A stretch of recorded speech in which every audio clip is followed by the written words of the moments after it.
So students, आज हम जो आपने ऑलरेडी द इंटरव्यू जो प्ले है आपकी 3rd यूनिट का, उसको आप ऑलरेडी रीड आउट कर चुके हो। मैं इसकी एक्सप्लेनेशन आपको एक ही बार में बता दूंगी कि इसमें होता क्या है।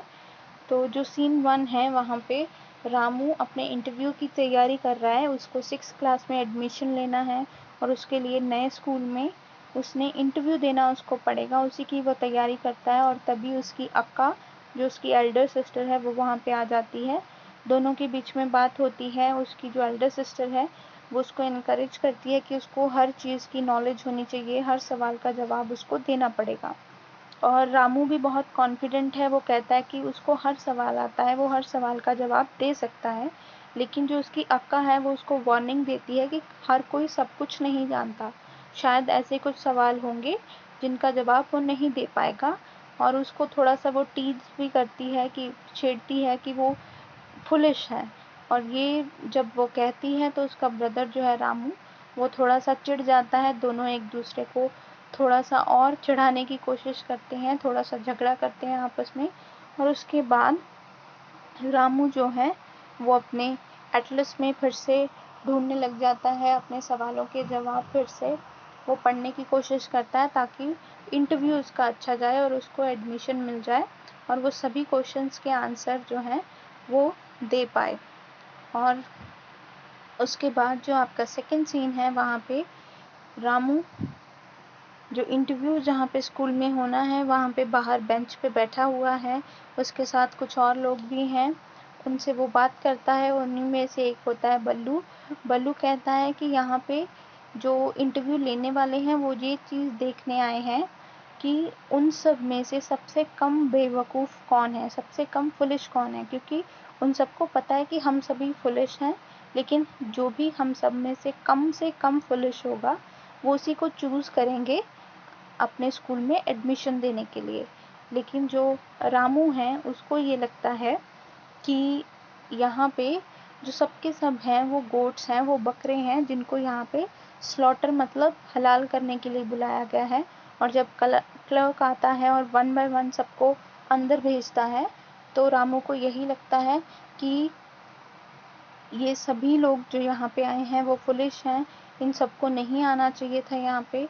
ये बस अपनी इंसल्ट करवाने आए हैं, खुद को स्लॉटर हलाल करवाने के लिए आए हैं। और उसको ये लगता है कि हर कोई हर सवाल का जवाब नहीं जानता है। सवाल पूछना आसान होता है लेकिन उसका जवाब देना बहुत मुश्किल होता है। तो इसीलिए वो कहता है कि इससे तो बेटर है कि वो खुद को एक ही बार में नाइफ से मार ले। वो इंटरव्यू देना ज़रूरी नहीं समझता या फिर उसको पसंद नहीं है इंटरव्यू देना। और उसके बाद सीन 3 में रामू अंदर जाता है इंटरव्यू देने के लिए। हेडमास्टर उसको बैठने के लिए कहते हैं और वहाँ पे रामू जब बैठता है तो थोड़ा सा नर्वस भी होता है, लेकिन फिर भी खुद को कॉन्फिडेंट शो करने की कोशिश करता है। और हेडमास्टर का पहला सवाल यही होता है कि वो पहले कहाँ पढ़ता था। तो वो बताता है कि वो अपने मदर के स्कूल मदुरई में पहले पढ़ता था, जो कि उसको बहुत पसंद था। वो अपना स्कूल चेंज नहीं करना चाहता था, लेकिन उसके फादर जो गवर्नमेंट एम्प्लॉय हैं उनकी ट्रांसफ़र हो गई है तिरुचि में, इसीलिए उनको वहाँ पे आना पड़ा। और फिर हेडमास्टर पूछते हैं कि तिरुचि में उसको कौन कौन सी जगह पसंद आई हैं। तो वो कुछ जगह के नाम बताता है कि जो लॉर्ड गणेशा का एक टेम्पल है वो उसे बहुत पसंद आया है, एक हिल टॉप है जो उसे बहुत पसंद आई है। और उसी क्वेश्चन को आगे फॉरवर्ड करते हुए जो हेडमास्टर है वो पूछते हैं कि जो हिल टॉप है वहाँ पे उसको क्या पसंद आया है, चढ़ना या उतरना। तो वो बताते जो रामू है वो कहता है कि जिस तरीके से जिस सीढ़ियों से वो चढ़ता है उन्हीं से उतरता है, तो इसमें कोई डिफरेंस नहीं है चढ़ना या उतरना, उसको दोनों ही पसंद है। तो इसके अलावा चढ़ने और उतरने के 2 तरीके हैं, उनमें से क्वेश्चन वो पूछते हैं कि कौन से 2 तरीकों में से उसको पसंद है, रोप से चढ़ना या फिर स्टेप से, जो सीढ़ियों हैं उनसे चढ़ना। तो वो कहता है कि दोनों के ही अपने अपने फ़न हैं, दोनों का अपना अपना मज़ा है और दोनों ही चीज़ें उसको बहुत पसंद हैं। तो उसके बाद हेडमास्टर पूछते हैं कि उसके अकॉर्डिंगली फ़न का मतलब क्या है, फ़न होता क्या है, मज़ा होता क्या है। तो वो कहता है कि फ़न तो कुछ भी हो सकता है, और जिस तरीके से अभी यहाँ पे हम लोग बैठे हैं, फ़न तो ये भी है कि आपने मुझे सीट ऑफ़र की कि मुझे बैठने के लिए कहा, क्योंकि मेरे पापा कहते हैं कि जितने भी एमिनेंट पर्सनैलिटीज़ हैं, एमिनेंट मतलब जो कि बहुत ही फेमस पर्सनैलिटी हैं, उनको सीट ऑफ़र की जाती है, उनको बैठने के लिए कहा जाता है। मेरे लिए तो ये भी फ़न है कि आपने मुझे यहाँ बैठने के लिए बोला। और ये भी वो कहता है रामू कि यहाँ पे मुझे यही लग रहा है कि आप मतलब वो हेडमास्टर जो हैं वहाँ के, वही सबसे एमिनेंट पर्सनैलिटी हैं, वही सबसे ज़्यादा वहाँ पे बैठने के काबिल हैं। और उसके बाद जो हेडमास्टर हैं उसे रामू की बातें जो हैं वो बहुत पसंद आती हैं। और उसके बाद वो उससे पूछते हैं कि उसके माइंड में क्या चल रहा है, उसके माइंड में क्या मतलब है फ़न का, फ़न होता क्या है, कि छोटे बच्चों के लिए फ़न किस तरीके से होता है। तो रामू का जवाब यही होता है कि वो हर चीज़ में फ़न ढूंढ लेता है, हर चीज़ में मज़ा वो ढूंढ ही लेता है। और उसके बाद रामू कहता है हेडमास्टर से कि क्या वो उनसे कोई सवाल पूछ सकता है। तो हेडमास्टर कहते हैं कि उसे ज़रूर पूछना चाहिए, वो पूछ सकता है। तो हेडमास्टर से वो पूछता है कि हैव यू जज्ड मी, क्या आपने मुझे जज किया है। तो हेडमास्टर थोड़ा सा हंसते हैं और कहते हैं कि हाँ, हमने तुम्हें जज किया है, लेकिन इस सवाल का जवाब वो नहीं देंगे कि कैसे जज किया है। थोड़ी देर बाद उसे खुद ब खुद पता चल जाएगा कि उसको कैसे जज किया गया है। और उसके बाद जो रामू है वो कहता है कि उसने एक बार अपने पापा से पूछा था कि वो ज़्यादा लंबा नहीं हो पाया है, कि उसकी हाइट ज़्यादा नहीं है, वो सिर्फ 160 सेंटीमीटर्स का है या उससे भी कम है, तो क्या वो इससे लंबा हो सकता है। तो उसके पापा का ये जवाब था कि वो इससे लंबा तो नहीं हो सकता, क्योंकि उसके पापा की जो साइड की जो फैमिली है वहाँ पे कोई भी इतना लंबा नहीं है, उसके खुद के पापा भी हाइट में कम हैं। तो उसके लिए जो पापा हैं उन्होंने एक मजाक, एक जोक सुनाया था रामू को, और वही जोक जो है वो अभी हेडमास्टर सर को भी सुनाने वाला है कि उसके पापा ने उसकी हाइट के बारे में क्या कहा था।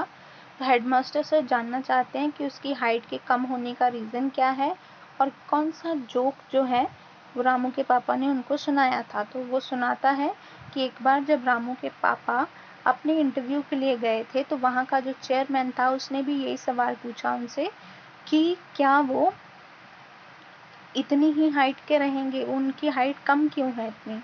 तब रामू के पापा ने ये जवाब दिया था that my legs are long enough to reach the ground, कि मेरी टांगे जो हैं वो इतनी लंबी हैं कि वो ज़मीन तक पहुंच जाती हैं।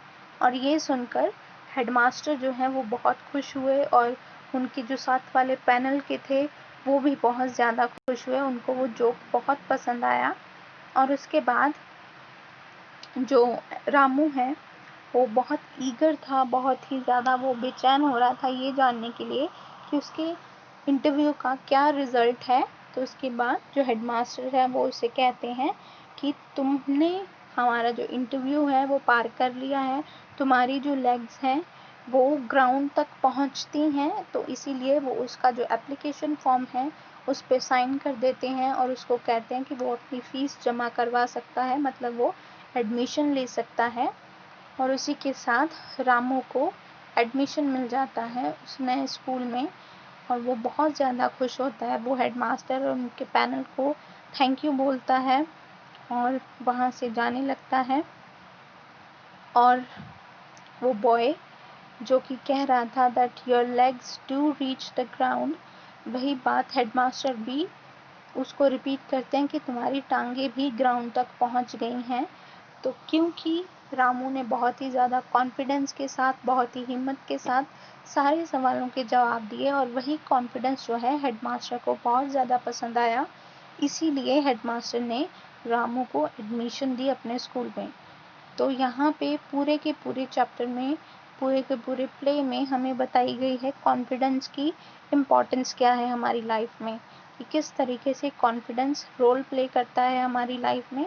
अगर हम कॉन्फिडेंट हैं तो हम कुछ भी कर सकते हैं, हम किसी का भी सामना कर सकते हैं, कोई भी सिचुएशन जो है हम फेस कर सकते हैं। और वही चीज़ रामू के साथ हुई है कि उसने कॉन्फिडेंस से अपनी सिचुएशन को फेस किया और जिसकी वजह से वो इंटरव्यू में पास हो गया। That is all about this play.